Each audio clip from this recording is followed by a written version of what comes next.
저희는 계속해서 창세기 27장 18절 30절 본문을 가지고요, 하나님의 축복이라는 제목으로 오늘 본문 말씀을 은혜를 나누도록 하겠습니다. 하나님의 축복이 어떻게 우리 삶 가운데 이루어지는가를 우리는 27장, 창세기 27장을 통해서 지난주부터 살펴보고 있습니다. 특별히 하나님의 축복을 대하는 태도가 이 이삭의 집에서는요, 이삭과 에서 그리고 리브가와 야곱으로 나뉘어져서 서로 상반적인 모습을 보이고 있습니다. 이삭과 에서는요, 자기 중심적인 태도 그리고 육신의 정욕을 따라서 하나님의 축복을 구하는 모습을 볼 수 있다면은, 반대로 리브가와 야곱은 하나님의 그 거룩한 복을 알긴 아는데 자기의 의지와 자기의 노력으로 그리고 집념으로 그것을 쟁취하고자 하는 두 그룹 다 잘못된 모습을 보여주고 있습니다. 이런 치열한 가족 간의 전쟁은요, 오늘 27장 전체 각 씬마다 두 명의 등장인물이 나와서 둘이서 대화를 하면서 그 씬이 바뀝니다. 이것을 영화로 만들면요, 아주 정말로 막 긴장감이 넘치는, 막 둘이 대화하다가 엿듣고 다시 또 둘이 대화하고 작전을 짜고 하면서 아버지를 속여서 막 축복을 받고 있는데 저 밖에서 형 에서가 막 돌아오고 막 이런 아주 긴박감 넘치는 그러한 장면으로 묘사할 수 있는 그러한 장면입니다. 그래서 1절에서 4절을 보면 이삭과 에서가 몰래 장막에서 축복권을 놓고 서로 거래를 하고요, 그것을 리브가가 듣고 5절부터 17절에는 리브가가 야곱과 함께 작전을 짜고, 그리고 오늘 본문인 18절부터 30절은요, 이삭에게 야곱이 속이고 들어가서 아버지 이삭을 속이고 축복을 받는 장면, 그리고 그 이어서 30절부터 40절은 이삭과 에서가 등장하면서 둘이 황당해하는, 울며 불며하는 장면, 다음 주에 살펴보겠죠? 그 장면이고요. 41절부터 45절은 다시 리브가와 야곱이 얘기하는 장면, 그리고 마지막 46절은 이삭과 리브가의 대화가 나오는 장면입니다. 그리고 28장 1절부터 5절은 이제 이삭과 야곱, 이삭이 야곱을 다시 축복하고 라반의 집으로 보내는 장면, 그리고 부록으로 함께 나오는 것이 6절부터 28장 6절부터 9절인데요. 거기는 다시 또 에서의 새로운 아내가 생기는 장면이 바로 이 모든 이야기, 이 섹션의 끝입니다. 바로 이 섹션이 바로 28장 9절까지 이어지면서 이 스토리가 끝나는 것입니다. 저는 오늘 이 본문을 통해서 함께 하나님의 축복에 대해서 다시 한번 생각해 보기를 원합니다. 하나님의 축복을 받기 위해서 어떻게 해야 되는가? 과연 어떤 수단과 방법으로 하나님의 축복을 받을 수 있는가? 그리고 그 하나님의 축복은 과연 무엇인가? 오늘 함께 그것을 살펴보기를 원합니다. 오늘 본문에 계속 등장하는 단어는요, 축복이라는 단어예요. 바라크라는 단어인데, 이 축복을 이 리브가와 야곱은 정말로 쟁취하기 위해서 온갖 거짓말과 사기극을 꾸며서 아버지 이삭을 속이고 축복을 쟁취하는 장면입니다. 그런데 저는 이러한 리브가와 야곱의 행동을 보면서 두 가지 질문이 떠오릅니다. 그 첫 번째는 뭐냐면은, 거짓말로 하나님의 축복을 쟁취해도 되는가? 거짓말이라는 방법을 통해서 하나님의 복을 받아도 되는가? 라는 거예요. 한마디로 당위성, 정당성, 적합성, 하나님의 축복이라는 귀한 결과를 위해서는 그 어떤 수단과 방법을 동원해도 괜찮은 것인가? 라는 질문입니다. 물론 이런 리브가의 열정과 노력은요, 칼빈 목사님도 굉장히 대단하다고 이 하나님의 섭리를 이루려는 그녀의 의지와 노력은 대단하다라고 인정을 했어요. 하지만 거짓말로 하나님의 축복을 받는다는 것, 쟁취한다는 것 되겠습니까? 안 되겠습니까? 안 되지요. 존 칼빈 목사님이 이렇게 말씀하셨어요. 진실하지 않으면서도 하나님을 숭배하는 태도를 취하는 것은 그의 영광을 욕보이는 것이나 다름없다. 무슨 말입니까? 진실하지 않게 거짓말의 방법으로 하나님을 숭배하는 거짓 행위를 하는 것은, 그것은 하나님을 모욕하는 것과 똑같다라는 거예요. 지금 누가 한 것처럼요, 야곱이 지난주에 살펴봤지만 여호와께서 20절에 여호와께서 나를 순조롭게 만나게 하셨다라고 말한 이 고백이 바로 이 존 칼빈 목사님이 말한 이 부분에 해당하는 것입니다. 거짓말을 통해서 하나님의 축복을 쟁취하는 야곱의 모습입니다. 그러므로 여러분, 기독교인은요, 결과도 중요하지만 그 결과를 이루어가는 방법이나 그 과정도 말할 수 없이 중요한 것입니다. 그래서 그 하나님의 축복받기 위해서 거짓말을 한다는 것은 그 자체가 잘못된 것이고 죄악입니다. 그러므로 저와 여러분은 무엇이든지 진실하게 말하는 훈련이 필요해요. 그리고 진실하게 말할 자신이 없으면 어떻게 하면 좋겠습니까? 그렇죠. 입 업하면 됩니다. 차라리 진실하게 말 못하고 거짓말할 것 같으면 입을 닫고 말을 안 하고 묵비권 행사합니다 라고 하면 돼요.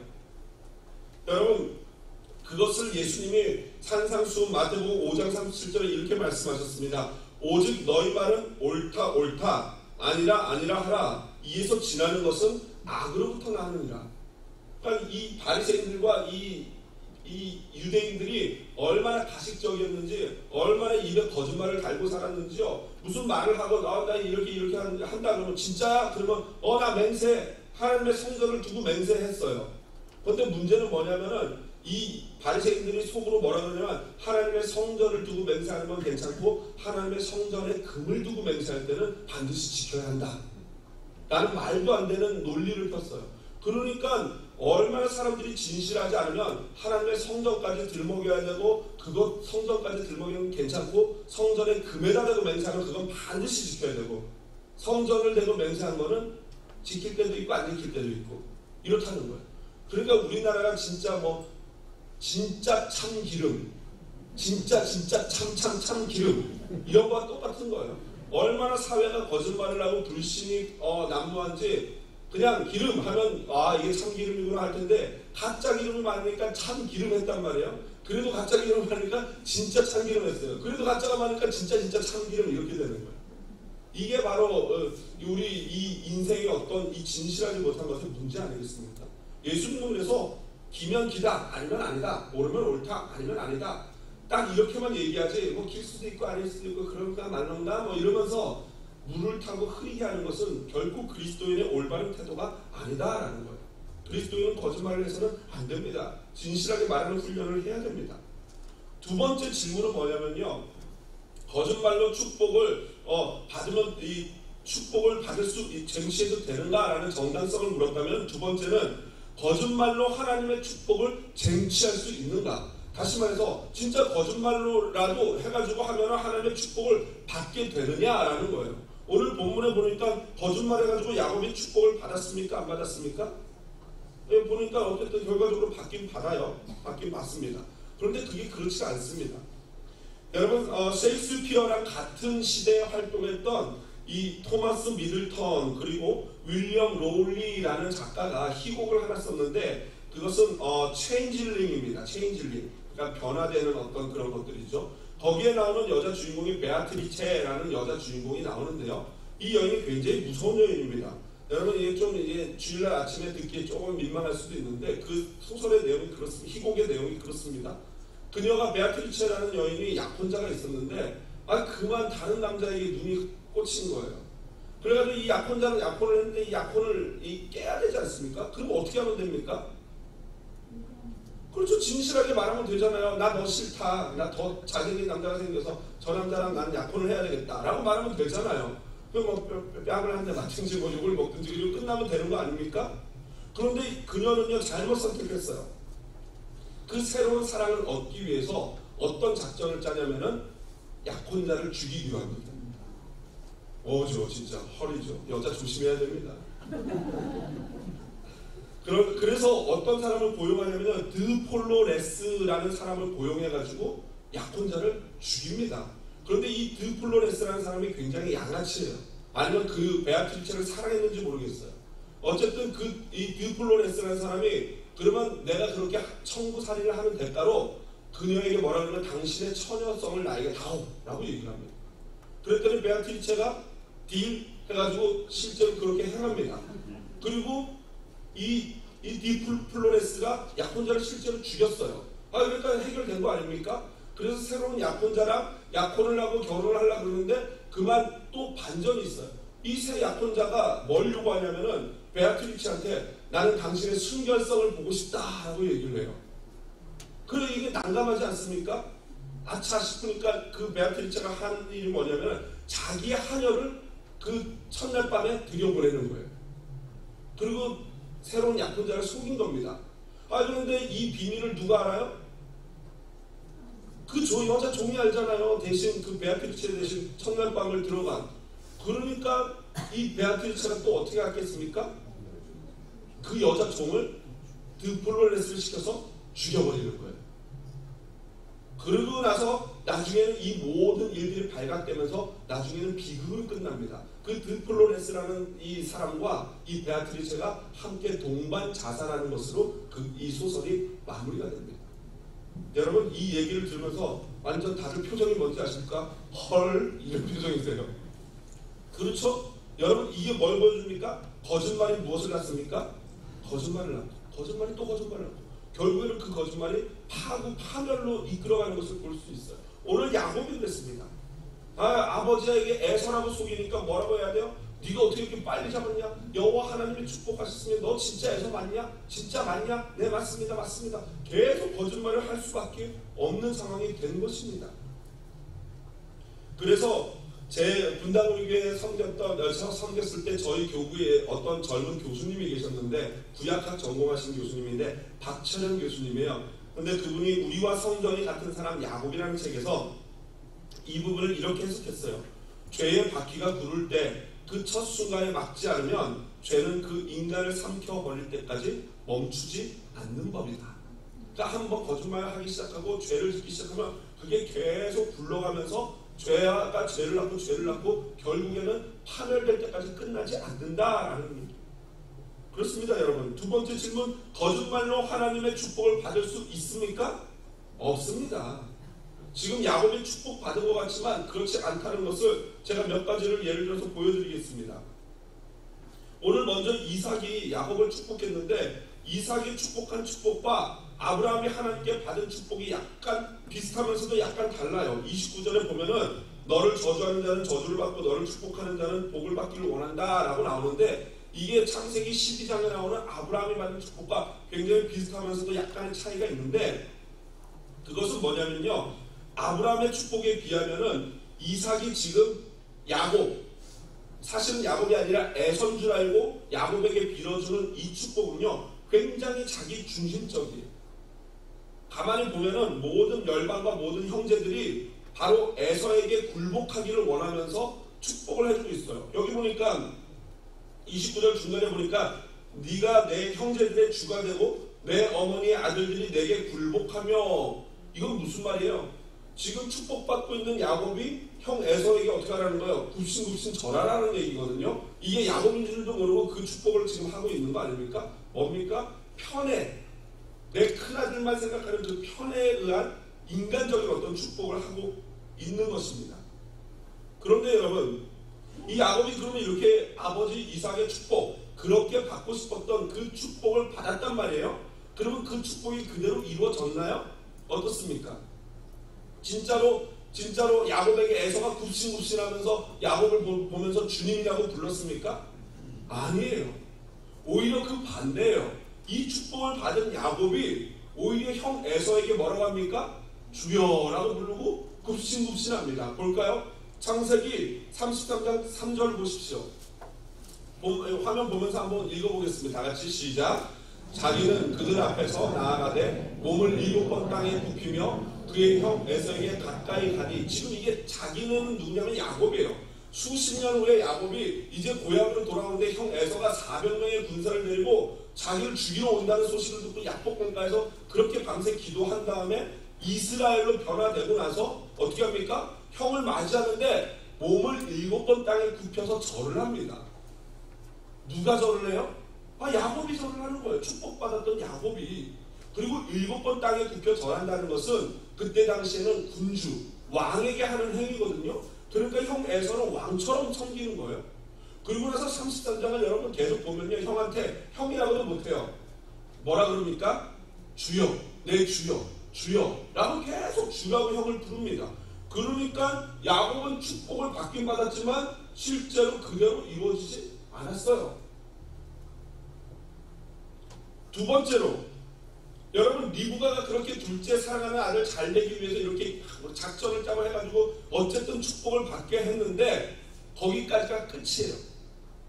창세기 27장 이후에 리브가가 안 나옵니다. 그리고 리브가가 그렇게 둘째 사랑하는 둘째 아들이 그렇게 축복받기를 원했지만 그렇게 해서 축복을 받은 그 뒤에가 바로 그 사랑하는 아들과의 뭐예요? 생이별이에요. 생이별. 그 뒤로 리브가는 야곱을 보지 못해요. 그냥 죽습니다. 그 아들을 잘 되기 위해 걔 축복받는 거 보려고 했는데 축복은커녕 살아생전에 아들도 보지 못하고 죽게 되는 그러한 안타까운 일이 벌어졌어요. 한국 엄마들 잘 새겨 들으셔야 돼요. 우리 한국 어머니들, 미국과 비슷한 한국 어머니들, 내 의지로 내 뭘로 내 자식 어떻게든 잘해보겠다고 하고 막 온갖 수단과 방법 가리지 않고 아들 잘하고 딸 잘 되게 하려고 막 노력하시는데 그거 다 뭐예요? 따라합시다. 생고생이다. 생고생이에요. 그럴 필요 없습니다. 그냥 자식이라는 것은요, 그냥 적절하게 거리를 두면서 하나님께 기도하고 하나님 죄를 만져주세요 라고 하면 돼요. 왜냐하면 엄마가 너무 이 자식과 붙어 있으면 그 틈에 하나님이 들어갈 수 있습니까 없습니까? 못 들어가요. 지금 그래요. 야곱의 틈에 하나님이 못 들어가니까 하나님이 어떻게 하는 거예요? 억지로 엄마와 떼어놓는 거예요. 그리고 하나님이 그 간격에 들어가서 야곱에게 역사하시는 거예요. 그러니까 엄마들이 이 아들과 생이별하고 싶지 않으면 약간 거리를 두셔야 돼요. 그러면서 그 간격에 하나님이 들어가서 그 아이들, 자녀들을 만질 수 있게 하셔야 되는 것입니다. 세 번째로요. 왜 거짓말을 통해서 하나님의 축복을 받을 수 없냐면요. 거짓말은 하나님이 인정하시지 않아요. 여러분 잠언 14장 11절 한번 볼까요? 악한 자의 집은 망하였고 정직한 자의 장막은 흥하리라. 정직한 자의 장막은 뭐예요? 집이에요. 똑같은 거예요. 그러면 정직한 자의 장막이 흥하면은 저기서 말하는 악한 자는 어떤 자겠어요? 거짓말하는 사람이에요. 진실하지 못한 자의 집은 망한다라는 거예요. 또 잠언 12장 19절 한번 보실까요? 다 같이 읽어보겠습니다. 진실한 입술은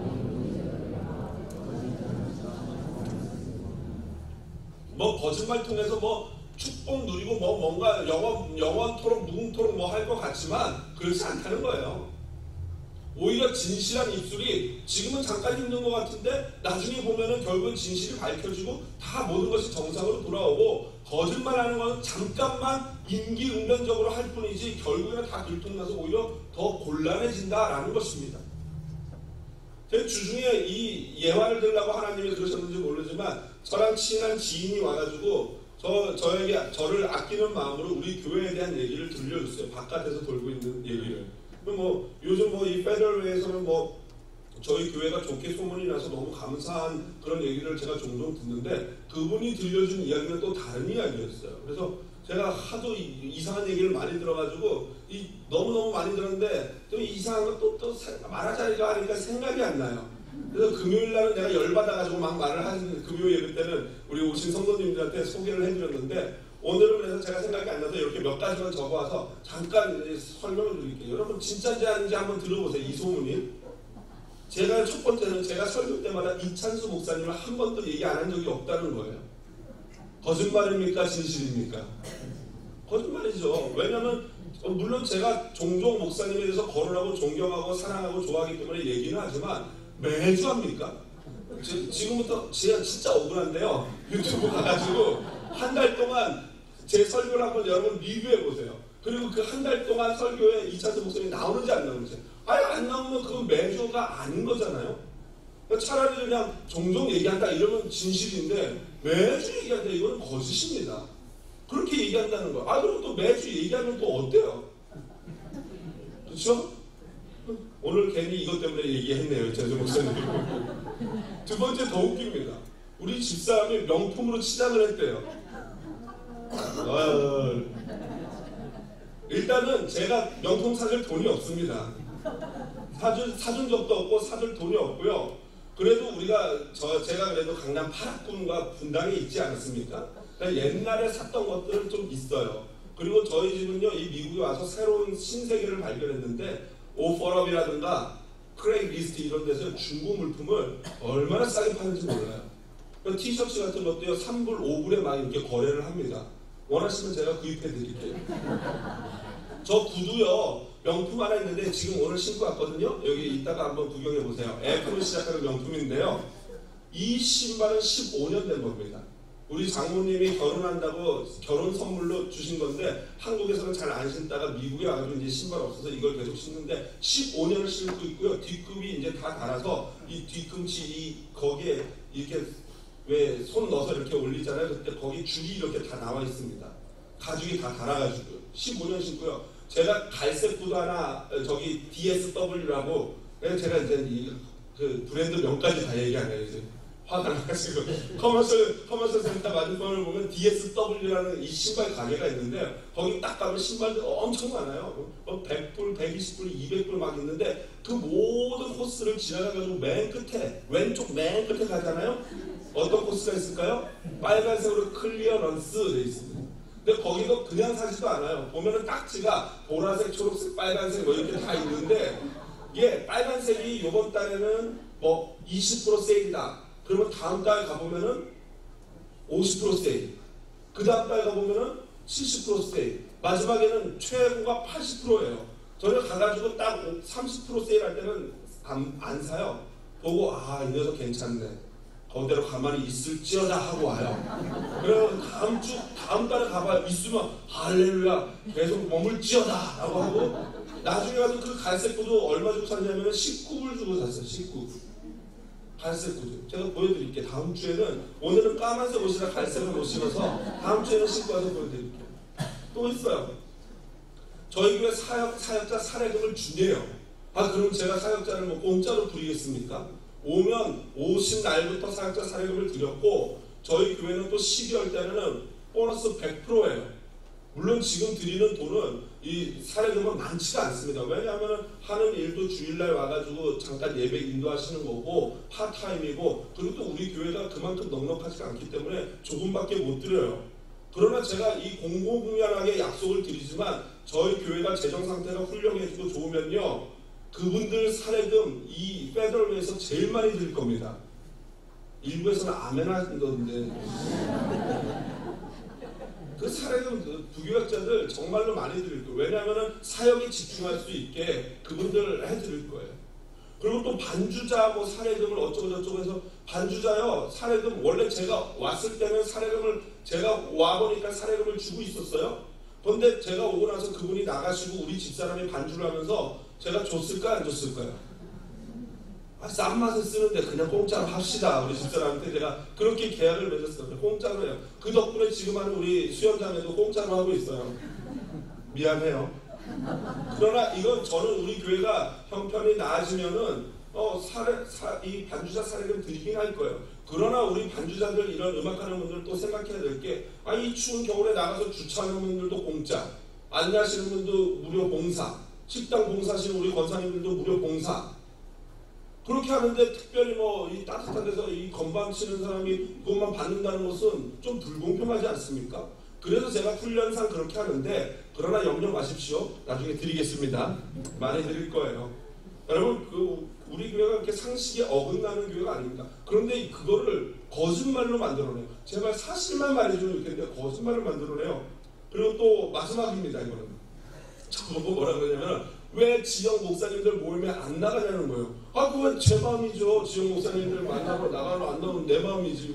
왜 그거 가지고 뭐라 그래요. 사실 저는 지역 목사님들 만나러 나갈 시간도 없고요. 목사님들 만나가지고 족구하고 밥 먹고 뭐를 그러는데 저는요 그럴 시간이 없어요. 쉬는 날 있으면은 집에서 빨래해야 되고 청소해야 되고 설거지해야 되고요. 애가 6명인데 어찌 나 혼자 나가서 족구나 하고 있겠습니까? 못 그럽니다. 그리고 저는 우리 교회를 부름받았기 때문에 여기에 충성하고 다른 목사님들과 교제하고 싶은 생각이 별로 없어요. 가서 만나면 뭔 얘기 하겠습니까? 목사님들이 나가서 나라 걱정할 것 같아요? 무슨 걱정할 것 같습니까? 더 이상 얘기하면 안 되기 때문에 기밀이기 때문에 더 이상 얘기하지 않겠습니다. 저는 그러고 싶지 않아요. 진짜 목사님들이 서로 동역하고 서로 으쌰으쌰 하는 건요. 저는 같이 밥 먹고 같이 만나서 뭘 하는 게 아니라고 생각해요. 저는 어떻게 목사님들을 돕고 있냐면요. 이 차 타고 가다가 어느 한글로 된 교회가 보인단 말이에요. 그리고 그 간판을 보면서 지나가면서 마음속으로 기도합니다. 하나님 저 아무 교회에 우리 한인교회인데 저 교회도 주님 은혜 주시고 부흥하게 해주시고 목사님들 건강 지켜주세요. 이렇게 기도해요. 여러분 이게 진짜 동역 아닙니까? 만나서 같이 밥은 먹고 족구는 하는데 뒤에서는 또 그게 목사 만나보니까 안 되겠더라. 너무 잘생겼어 안 되겠어 막 이렇게 흉을 보시면 좋지요? 그런 식으로 하면은 그건 동역이 아닌 것입니다. 그래서 저는 그 모임에 안 나가요. 그래서 저에게 고맙게도 그걸 전해주신 집사님한테는 생각해주고 고맙다라고 말했지만 동시에 여러분 제가 성도님들한테 말씀드리고 싶은 게 있다면은 신기한 게 여기 계신 분들은 그러면 다 그런 소식을 못 듣고 뭐 다들 머리가 이렇게 둥 해가지고 저를 판단 못해서 지금 우리 교회에 계시는 겁니까? 속아서 계시는 겁니까? 아니잖아요. 수년을 저를 보면서 본인들이 느끼시는 게 있을 거고 이 앞뒤가 맞는지 안 맞는지 저 사람이 눈에서만 그리고 가식적인지 위선적인지 이런 거 다 보실 거 아닙니까? 그리고 판단해서 계시는 거 아니겠습니까? 그렇다면은 도대체 그런 얘기를 하는 부류는 뭐고 우리 교회에 이렇게 경건하게 나오시는 부류는 뭐겠습니까? 결국에는 그런 습관적으로 거짓말하고 가십거리를 즐기고 남의 교회 어떻고 이런 거 하는 사람들끼리만 그 얘기들을 나누고 자기네들끼리 그 교회는 이렇게 말을 만들어내고 있는 거고요. 거룩한 무리들은 모여서 뭘 해요? 그런 얘기 안 해요. 내 얘기해요. 본인 얘기. 내 삶을 이렇습니다. 이거 기도해 주세요. 우리 교회가 이래서 좋습니다. 이렇게 하지. 그러니까 여러분 습관적으로 거짓말하고 가십거리하는 사람들과는 우리가 과연 어떻게 해야 되겠습니까? 두 가지예요. 첫 번째로 내가 그런 사람이 돼서는 절대 안 됩니다. 적어도 저는 우리 한사람교회에 계신 성도님들은 그런 분들이 되시면 안 되겠다고 생각이 됩니다. 전해주시는 분이 그래요. 아마 우리 교회에서 그런 말이 나오지 않았겠냐고 얘기를 해요. 그래서 제가 온갖 머리 컴퓨터를 동원했죠. 도대체 어떤 집사가 그런 소리를 하고 다니면서 해보니까 있을까 없을까요? 어떻게 하셨어요?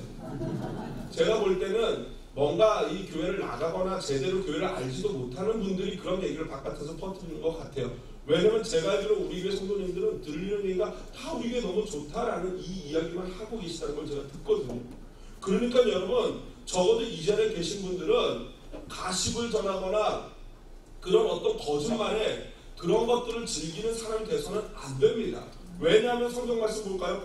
요한복음 8장 44절이에요. 여러분 중요합니다.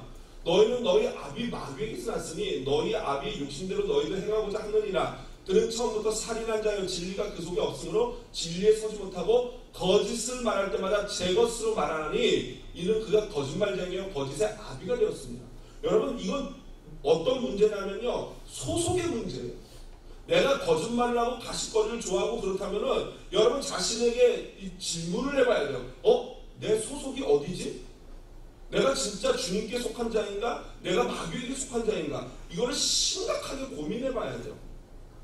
거짓은 마귀에게서 나는 거고 진리와 진실이 우리 예수 그리스도부터 출발하는 줄로 믿습니다. 저는 그리고 우리 성도님들이 다 이 진리 되시는 예수 그리스도께 속함을 믿습니다. 두 번째로 그러면 그런 사람들과는 어떻게 해야 되겠습니까? 잠언 25장 19절입니다. 환난 날에 진실하지 못한 자를 의뢰하는 것은 부러진 이와 위골된 발 같으니라. 무슨 말이에요? 그런 사람들과 어울리다가는 나중에 큰 낭패를 당한다는 거예요.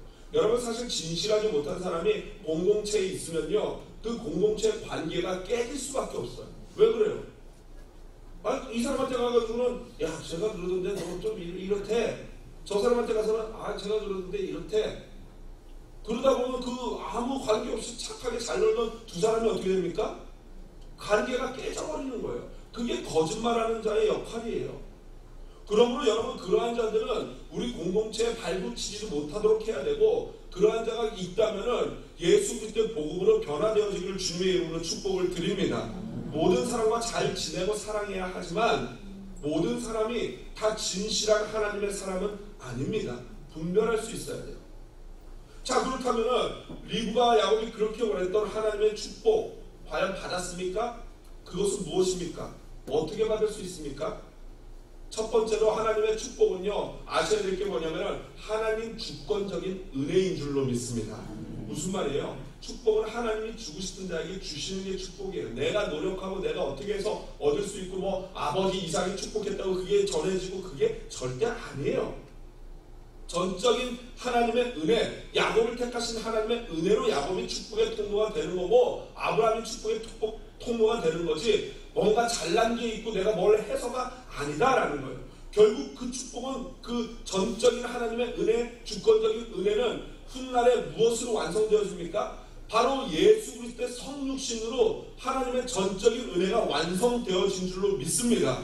그러니까 결국에 하나님의 축복이라는 것은 예수 그리스도를 믿는 그 믿음을 통해서 온 민족과 모든 자들에게 그 구원의 은혜를 흘려보내는 것, 이것이 하나님의 축복인 줄로 믿습니다. 그러므로 리브가와 야곱이 추구했던 축복은 하나님이 주시고자 했던 축복과는 약간의 차이가 있는 거예요.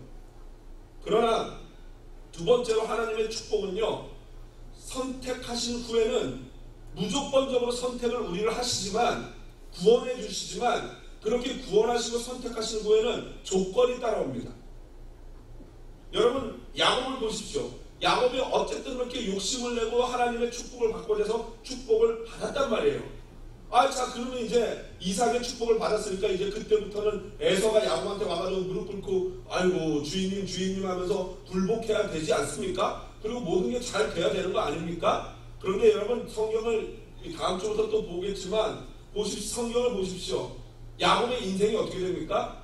행복 끝, 불행 시작이에요. 이삭에게 축복을 받은 그 순간부터 행복 끝, 불행 시작됩니다. 엄청난 고난이 시작돼요. 사랑하는 엄마와 이별하죠. 이 삼촌 라반 집안에 갔더니 거기서 온갖 사기, 자기가 형 속이고 아빠 속였던 곳에 배나 받으면서 사기당하죠. 사기 결혼당하죠. 그러면서 온갖 고생을 수십 년 하게 됩니다. 여러분, 이게 바로 하나님의 축복받은 결과예요. 여러분, 예수 믿으면 복 받는다고 해서 예수 믿었는데 정말 예수님이 주시는 그런, 우리가 원하는 그런 복도 주실 때가 있지만, 사실 예수 믿는 길이 어떤 길입니까? 좁은 길이에요. 여러분, 아마 그런 경험하신 분들 계실 거예요. 예수 안 믿었을 때는 가족들과 편안히 지내고 별 일이 없었는데, 예수 믿지 않는 가족에서 나 혼자 예수 믿어가지고 그뒤부터 어떻게 됩니까? 온갖 고난이 시작되고 온갖 구박과 온갖 아픔이 시작되는 게 우리의 그 예수 믿는 길 아니겠습니까? 오히려 고난과 어려움이 연속되는 거예요. 그러므로 여러분, 우리가 생각하는 그 하나님의 축복이라는 것은 물론 그런 물질적이고 눈에 보이는 만져지는 것도 있지만, 그러나 그게 주가 아니라 하나님이 주시는 복은 또 다른 복입니다. 그게 무엇입니까? 그 고난의 과정을 통해서 결국에는 야곱이 누가 되는 거예요? 야곱이 변하여 이스라엘 되는 것, 이것이 바로 하나님이 우리에게 주시는 축복인 줄로 믿습니다. 야곱, 사기꾼 야곱이 변해서 진짜 축복의 통로 이스라엘이 되게끔 하는 것, 이것이 하나님이 저와 여러분에게 주시고자 하는 축복이에요. 말씀을 마무리합니다. 눈물과 고통의 과정을 통해서 저와 여러분은 진짜 그리스도인이 되는 것입니다. 그리고 하나님의 축복을 한마디로 정의하면 뭐겠습니까? 바로 인카네이션 하셔서 우리를 위해서 몸을 찢으시고 온갖 피를 다 흘리신 예수 그리스도가 저와 여러분의 하나님의 축복인 줄로 믿습니다. 그러므로 그 예수 그리스도를 내 마음 밖에 있거나 내 마음 안에 있어도 변두리 주변에 있는 예수 그리스도를 내 마음의 중심의 보좌의 왕으로서 앉혀드리는 이 과정이요, 바로 그 과정이 지금 우리가 신앙생활하는 과정이고, 우리가 이 고난과 어려움을 하나님이 허락하시는 이유예요. 그 과정을 통해서 진짜 내 삶의 주인이 누가 됩니까? 예수 그리스도가 나의 삶의 주인 되실 줄로 믿습니다. 그런 날, 그 마지막 날, 저와 여러분이 진짜 하나님의 축복의 통로, 하나님의 축복을 나타내는 거룩한 자 되게 할 줄로 믿습니다. 힘들지만 우리 함께 그 길을 걸어가길 원합니다. 그러기 위해서는 오직 주님의 은혜가 있어야 합니다. 우리 함께 같이 기도하는 마음으로 찬양 드리겠습니다.